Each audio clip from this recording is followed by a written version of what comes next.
Salut, prieteni, și azi vom face un videoclip scurs și astăzi am făcut primul meu canal.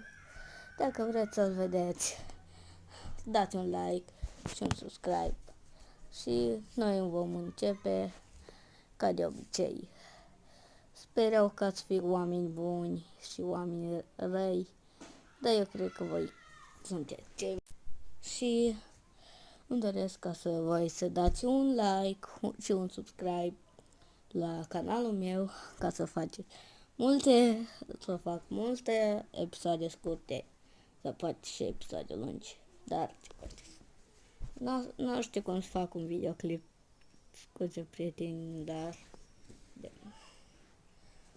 azi ne vom juca în Ink Game, un joc din Roblox, care fel de the game is starting soon. Spune că va începe un joc. Sper eu ca să trăiesc.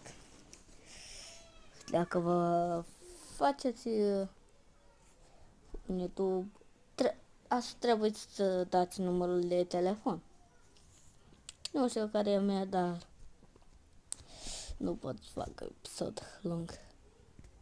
Hai să începem.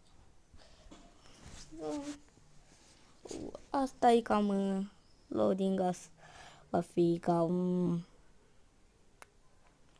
spunem și noi vom face lucruri extrem de tari dacă vreți. Dacă vreți să faceți mai multe episoade, apăsați un like și un subscribe. Apăsați un like și un subscribe, dați un follow și faceți voi ce doriți.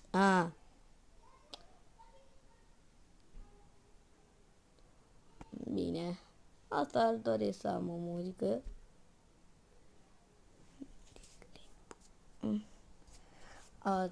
Aha, și să vedem. Noi vreau să facem episoade așa de multe cu Squid Game.